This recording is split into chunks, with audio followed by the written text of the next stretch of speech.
ہم وہی کہیں گے جو ہمارا دین ہم کو بتاتا ہے، عمل کرو تو تمہارا بھلا ہے۔ الحمدللہ کفا وسلام علی عبادہ الذین اصطفیٰ، اما بعد فقد قال اللہ تبارک و تعالی فی شان حبیبہ الکریم ان اللہ وملائکتہ یصلون علی النبی یا ایہا الذین آمنوا صلوا علیہ وسلموا تسلیما اللہم صل علی سیدنا شفیعنا نبینا مولانا محمد وبارک وسلم صلاۃ و سلاما دائما علیک سیدی یا رسول اللہ صلی اللہ تعالی علیہ وسلم۔ بسم اللہ الرحمن الرحیم۔ وَلَقَدْ صَدَقَكُمُ اللَّهُ وَعْدَهُ إِذْ تَحُسُّونَهُمْ بِإِذْنِهِ حَتَّى إِذَا فَشِلْتُمْ وَتَنَازَعْتُمْ فِي الْأَمْرِ وَعَصَيْتُمْ مِنْ بَعْدِ مَا أَرَاكُمْ مَا تُحِبُّونَ مِنْكُمْ مَنْ يُرِيدُ الدُّنْيَا وَمِنْكُمْ مَنْ يُرِيدُ الْآخِرَةَ ثُمَّ صَرَفَكُمْ عَنْهُمْ لِيَبْتَلِيَكُمْ وَلَقَدْ عَفَا عَنْكُمْ وَاللَّهُ ذُو فَضْلٍ عَلَى الْمُؤْمِنِينَ۔ وَلَقَدْ صَدَقَكُمُ اللَّهُ وَعْدَهُ، اور بے شک اللہ نے تمہارے ساتھ اپنا کیا ہوا وعدہ سچ کر دکھایا۔ اِذْ تَحُسُّونَهُمْ بِإِذْنِهِ، جب تم اس کے حکم سے کافروں کو قتل کر رہے تھے۔ حتیٰ اذا فشلتم وتنازعتم فی الامر، یہاں تک کہ جب تم نے بزدلی دکھائی اور حکم میں اختلاف ڈالا۔ وعصیتم من بعد ما اراکم ما تحبون، اور نافرمانی کی بعد اس کے کہ اللہ تمہیں دکھا چکا تھا تمہاری خوشی کی بات۔ منکم من یرید الدنیا ومنکم من یرید الآخرہ، تم میں کوئی دنیا چاہتا تھا اور تم میں کوئی آخرت۔ ثم صرفکم عنہم لیبتلیکم، پھر تمہارا منہ ان سے پھیر دیا کہ تمہیں آزمائے۔ وَلَقَدْ عَفَا عَنْكُمْ، اور بے شک اس نے تمہیں معاف کر دیا۔ وَاللَّهُ ذُو فَضْلٍ عَلَى الْمُؤْمِنِينَ، اور اللہ مسلمانوں پر فضل کرتا ہے۔ غزوہ احد میں ابتداءً مسلمانوں کی فتح ہو چکی تھی۔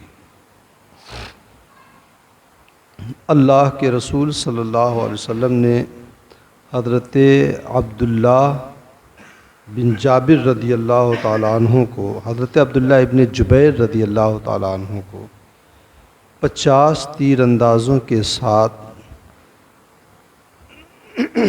جبل رمات پر متعین کر دیا تھا، اور ان سے یہ فرما دیا تھا کہ مکانکم نصرنا او غلبنا، تم اپنی جگہ چھوڑنا مت، چاہے ہم جیتیں چاہے ہاریں، جب تک میرا حکم نہ آئے تمہیں اپنی جگہ سے ہٹنا نہیں ہے۔ بحکم الہی مسلمانوں کو فتح ہو چکی تھی، کفار میدان چھوڑ کر کے بھاگ چکے تھے۔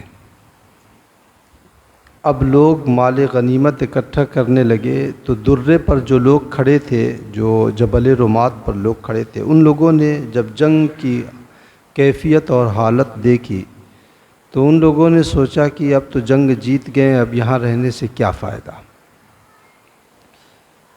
تو ان لوگوں نے سے کچھ لوگوں نے کہا کہ ہم چلتے ہیں مال غنیمت اکٹھا کرتے ہیں، کچھ لوگوں نے کہا کہ نہیں، اللہ کے رسول نے کہا ہے کہ جب تک میرا حکم نہ آ جائے ہٹنا نہیں ہے۔ ان میں اختلاف ہو گیا۔ وہاں سے 40 صحابہ کرام جگہ چھوڑ کر کے میدان جنگ میں آ کر مال غنیمت اکٹھا کرنے لگے۔ 20 سواروں کے ساتھ حضرت خالد ابن ولید، جو اس وقت مسلمان نہیں ہوئے تھے، مدینہ کا چکر کاٹ کر کے وہ پیچھے سے آئے اور 10 تیر اندازوں کو انہوں نے شہید کر دیا، اور پھر پیچھے سے مسلمانوں کے اوپر حملہ ہو گیا۔ اب صورتحال یہ تھی کہ مسلمان مال غنیمت اکٹھا کرنے میں لگے تھے اور کچھ مسلمان کفار کا پیچھا کرنے میں لگے تھے۔ تو آگے آگے کفار، پیچھے پیچھے مسلمان، ان کے پیچھے خالد ابن ولید کا دستہ۔ تو پیچھے سے مسلمان تو مطمئن تھے کہ ہم محفوظ ہیں. اب جب ان کا حملہ ہوا تو مسلمانوں کے ہوش اڑ گئے، اور جب کفار نے بھاگتے ہوئے دیکھا کہ پیچھے سے خالد نے حملہ کر دیا تو وہ بھی پلٹ کر کے آ گئے. تو اب مسلمان جو ہے دونوں طرف سے کافروں کے پارٹ میں، اور پھر وہیں سے جنگ کا پاسا پلٹ گیا. جب صحابہ کرام احد میں جا رہے تھے تو اللہ کے رسول صلی اللہ علیہ وسلم نے انہیں فتح کی بشارت دیا تھا. اللہ کے رسول نے خواب دیکھا تھا کہ ایک میڈا ذبح کیا جا رہا ہے. اللہ کے رسول نے اس کی تعبیر یہ بتائی کہ تمہاری فتح ہوگی. جب شکست کے بعد مسلمان مدینہ طیبہ آئے تو ان لوگوں نے سوچا کہ اللہ تبارک و تعالی نے ہم سے فتح کا وعدہ فرمایا تھا، رسول اکرم صلی اللہ علیہ وسلم نے بھی ہم سے فتح کا وعدہ فرمایا تھا، لیکن فتح ہماری نہیں ہوئی، آخر وجہ کیا ہے؟ تو یہ اللہ تبارک و تعالیٰ کے وعدے میں شک اور شبہے کی بنیاد پر نہیں بلکہ اپنا محاسبہ وہ کر رہے تھے کہ آخر ہم سے غلطی کہاں پہ ہوئی، چوک کہاں پر ہوئی کہ فتح ہمیں جو ہے نہیں ملی. تو اس وقت یہ آیت کریمہ نازل ہوئی اور اللہ تبارک و تعالیٰ نے فرمایا وَلَقَدْ صَدَقَكُمُ اللَّهُ وَعْدَهُ، اللہ نے جو تم سے وعدہ کیا تھا فتح کا وہ تو اللہ نے پورا کر ہی دیا تھا. جنگ تو جیتی جا چکی تھی، اللہ نے جو تم سے وعدہ کیا تھا وہ تو جنگ جیتی جا چکی تھی. لیکن مسئلہ یہ ہے کہ حتیٰ اذا فشلتم، تم نے بزدلی دکھائی. بزدلی یہ دکھائی کہ تم نے دنیا کے تھوڑے سے مال کے لیے میرے محبوب صلی اللہ علیہ وسلم کے حکم کی نافرمانی کر دیا. اور دنیا جہاں بھی ہوتی ہے وہاں بزدلی لاتی ہے، دنیا اور دنیا کا مال جو ہے بزدلی لاتا ہے. اللہ کے رسول صلی اللہ علیہ وسلم نے فرمایا، حضرت ثوبان کی حدیث میں نے بارہا سنائی ہے کہ پوری دنیا کے لوگ تمہارے اوپر ٹوٹ پڑیں گے. تو صحابہ نے کہا یا رسول اللہ ہم کم ہوں گے. اللہ کے رسول نے کہا نہیں، تعداد تمہاری زیادہ ہوگی لیکن تمہاری کوئی حیثیت نہیں رہ جائے گی. اس کی وجہ اللہ کے رسول نے فرمایا تھا حبکم الدنیا و کراہیتکم الموت، دنیا سے تمہارا محبت کرنا، یعنی مال کی محبت دل میں اتنی بیٹھ جائے گی کہ اس کی وجہ سے تم بزدل ہو جاؤ گے. تو دنیا جہاں بھی رہتی ہے یہ بزدلی لاتی ہے. تو دنیا وہ تھوڑے سے مال غنیمت کے لیے وہ لوگ، اس کو اللہ رب العزت نے فرمایا حتیٰ اذا فشلتم، تم نے بزدلی دکھائی، وتنازعتم فی الامر، اور حکم رسول میں تم نے اختلاف ڈالا. کہ اللہ کے رسول نے تو کہا تھا کہ مکانکم نصرنا او غلبنا، یہیں رہنا چاہے ہم جیتے چاہے ہاریں، جب تک میرا حکم نہ آئے تمہیں اپنی جگہ نہیں چھوڑنی ہے. لیکن اللہ کے رسول صلی اللہ علیہ وسلم جب جنگ جیتی جا چکی تھی تو ان لوگوں نے کہا کہ جو مقصد تھا وہ مقصد تو پورا ہو گیا، اب جب مقصد پورا ہو گیا تو یہاں کھڑے رہنا بیکار ہے. لیکن حضور صلی اللہ علیہ وسلم کی غیبدہ نگاہوں نے بہت دور تک دیکھا تھا. اللہ کے رسول نے اسی لیے کہا تھا کہ ہم چاہے جیتے چاہے ہارے تمہیں یہاں سے نہیں ہٹنا ہے. تم نے حکم رسول میں اختلاف ڈالا، وعصیتم من بعد ما، اور تم نے نافرمانی کی، من بعد ما اراکم ما تحبون، بعد اس کے کہ اللہ نے تمہیں تمہاری خوشی کی بات دکھا دیا تھا. یعنی جنگ جیتی جا چکی تھی، فتح ہو چکی تھی. فتح مسلمانوں کی خوشی اسی میں تھی نا کہ مسلمان فتح یاب ہو جائیں. تو اللہ نے تو وہ خوشی تمہیں دکھا دیا تھا، تم جنگ جیت چکے تھے، لیکن تم نے میرے محبوب کے حکم کی نافرمانی کی، بزدلی دکھائی. اس لیے جو ہے اللہ تبارک و تعالیٰ نے تمہارا امتحان، تمہیں آزمائش میں ڈال دیا. فرمایا منکم من یرید الدنیا، تم میں سے کچھ وہ تھے جو دنیا چاہ رہے تھے تو انہوں نے درہ چھوڑ کر حکم رسول کی نافرمانی کر کے آ کے مال غنیمت اکٹھا کرنے لگے.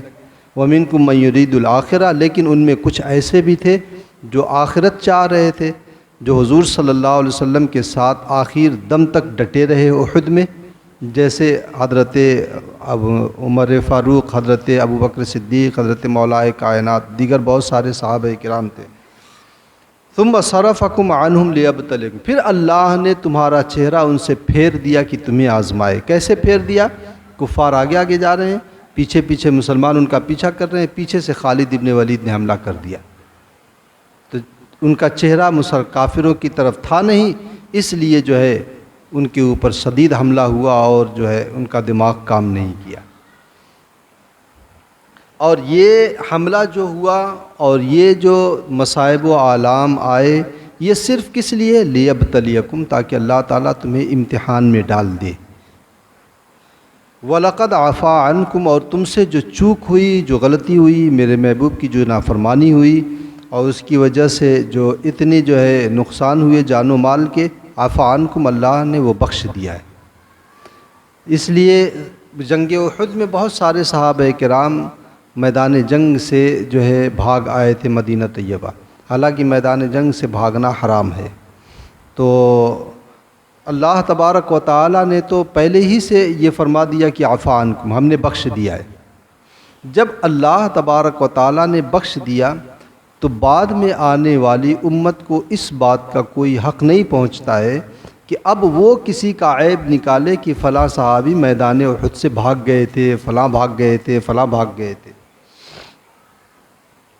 کیونکہ وہ مجرم اگر تھے تو اللہ تبارک و تعالیٰ کے تھے، انہوں نے اگر کچھ غلط کیا تھا تو اللہ اور اس کے رسول صلی اللہ علیہ وسلم کی نافرمانی کی تھی، ہے کہ نہیں؟ جو حکم ٹوٹا تھا وہ سرور کائنات کا ٹوٹا تھا۔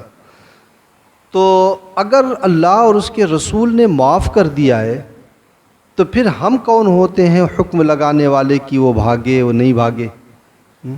واللہ ذو فضل علی المؤمنین، اور اللہ تبارک و تعالیٰ مسلمانوں پر بڑا فضل فرماتا ہے۔ اس آیت کریمہ سے ایک فائدہ تو یہ ہوا کہ اللہ تبارک و تعالیٰ نے اپنے بندوں سے جتنا بھی وعدہ کیا ہے وہ سارے وعدے برحق ہیں، اس میں ذرہ برابر بھی کہیں سے بھی کسی طرح کی کوئی لچک نہیں اور کسی شک و شبے کی کوئی گنجائش نہیں۔ اگر وہ وعدہ پورا نہیں ہوتا ہے تو اس کا مطلب یہ ہے کہ قوم کے اندر خرابیاں ہیں۔ جیسے اللہ تبارک و تعالیٰ نے وعدہ فرمایا وَأَنْتُمُ الْأَعْلَوْنَ إِن كُنتُم مُؤْمِنِينَ، اگر تم سچے مومن ہو اور ایمان کے مطابق تمہارا عمل ہے تو سربلندی تمہیں کو رہے گی۔ اب اگر کوئی شخص آ کر کے بے نمازی اور جو ہے طرح طرح کے گناہوں میں ملوث شخص آ کر کے کہے کہ اللہ رب العزت نے قرآن پاک میں فرمایا ہے کہ تم ہی سربلند رہو گے اگر مومن ہو، تو ہم تو مومن ہیں، ہم کہاں سربلند ہیں، ہم تو ہر جگہ سے مارے جا رہے ہیں، تو اس کا یہ اعتراض کرنا درست نہیں، کیونکہ پہلے اپنا عمل سدھارو اور قرآن اور حدیث کے مطابق اپنا عمل کرو، اس کے بعد اگر وعدہ الہی نہیں ہوتا ہے تو پھر کچھ کہنا۔ تو جو شرائط ہیں ان شرائط پر پہلے عمل کرنا ہے۔ ظاہر سی بات ہے جن شرطوں کے اوپر کوئی منصوبہ یا کوئی پلان یا کوئی خوشخبری رہتی ہے ان شرطوں کا پایا جانا ضروری ہوتا ہے۔ اگر وہ شرط نہیں پائی جائے گی تو پھر ایسی صورت میں آدمی جو ہے اس منصوبے اس پلان سے فائدہ نہیں اٹھا پائے گا۔ تو سب بنیادی شرط تو یہ ہے کہ آدمی سچا مومن ہو، اور سچا مومن ہونے کا مطلب کہ اس کی زندگی کا ہر قدم اللہ اور اس کے رسول کے حکم کے مطابق اٹھے۔ تو اللہ تبارک و تعالیٰ کے جتنا بھی وعدہ ہے وہ سب کا سب وعدہ سچا اور برحق ہے۔ وہاں اللہ کے وعدے خلافی ایسے ہی محال ہے جیسے دو خدا کا ہونا محال ہے، وہاں وعدہ خلافی نہیں ہوتا۔ ان اللہ لا یخلف المیعاد، اللہ تبارک و تعالیٰ وعدہ خلافی فرماتا ہی نہیں ہے، اس نے جو وعدہ فرما لیا وعدہ پورا۔ بس شرط یہ ہے کہ تم جو ہے پہلے ان شرائط کو پورا کرو جن شرائط پر اللہ تبارک و تعالیٰ نے وعدہ فرمایا ہے۔ اگر ایسی کوئی بات سامنے آئے تو آدمی کو غور کرنا چاہیے کہ ہاں کمی میرے اندر ہے۔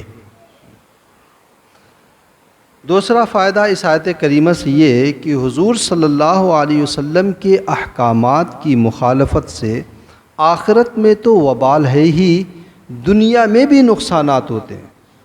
دیکھیں اللہ کے رسول نے ان سے کہا تھا کہ یہاں سے ہٹنا مت، وہ ہٹ گئے، ان کے 40 لوگوں کے ہٹنے کی وجہ سے تقریباً جو ہے 3000 تقریباً 700 مسلمانوں کو نقصان ہوا۔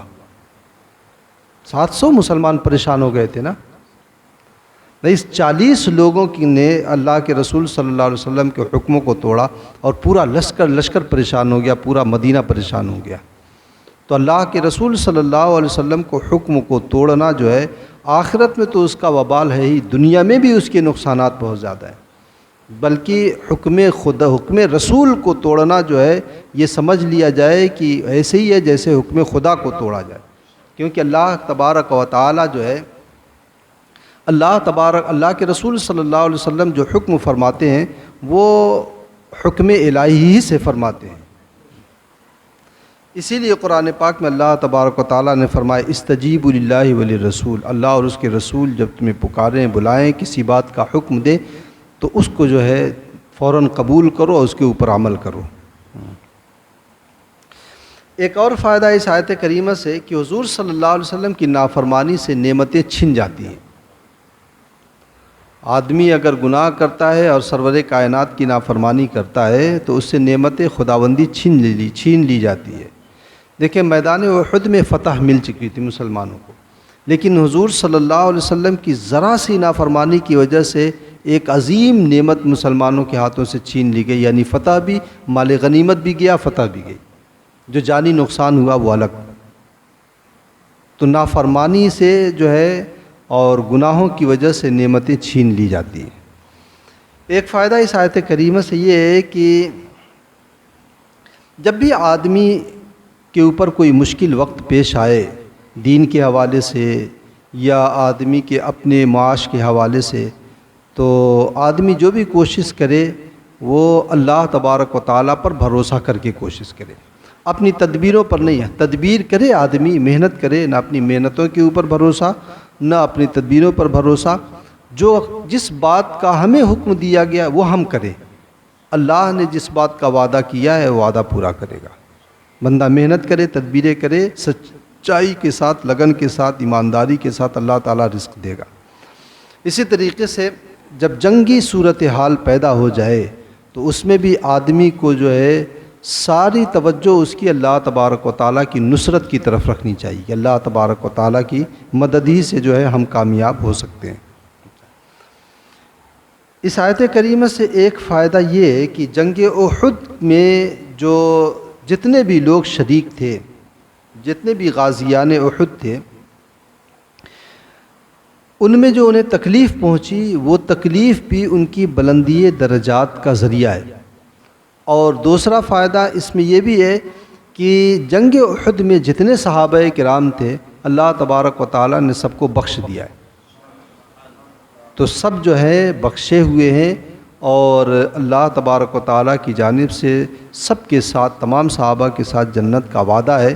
اسی لیے علماء فرماتے ہیں کہ صحابہ کرام رضوان اللہ تعالیٰ علیہم اجمعین کے بارے میں زبان آدمی کو سنبھال کر کے رکھنا چاہیے۔ خود اللہ کے رسول نے فرمایا اذا ذکر اصحابی فامسکوا، جب میرے صحابہ کا تذکرہ ہو تو زبانیں سنبھال کر کے رکھو۔ اگر صحابہ کرام رضوان اللہ تعالیٰ علیہم اجمعین کے درمیان آپسی اختلافات یا جو جنگیں ہوئیں، ان جنگوں کا تذکرہ بھی ہمارے لیے کرنا درست نہیں ہے، نہ یہ کہنا کہ فلاں نے غلط کیا فلاں نے صحیح کیا، ان کے بارے میں گفتگو ہمارے لیے جو ہے درست ہی نہیں ہے۔ اللہ تعالی ہم تمام لوگوں کو اپنی رحمتوں کے سائے میں رکھے۔ اللہم صلی علی سیدنا شفیعنا نبینا مولانا محمد مبارک وسلم، صلاۃ و سلام علیک سیدی یا رسول اللہ صلی اللہ علیہ وسلم۔ اللہم ربنا تقبل منا انک انت السمیع العلیم وتب علینا انک انت التواب الرحیم، وصلی اللہ تعالی علی خیر خلقہ ونور عرشہ وقاسم رزقہ محمد وعلی آلہ واصحابہ اجمعین برحمتک یا ارحم الراحمین۔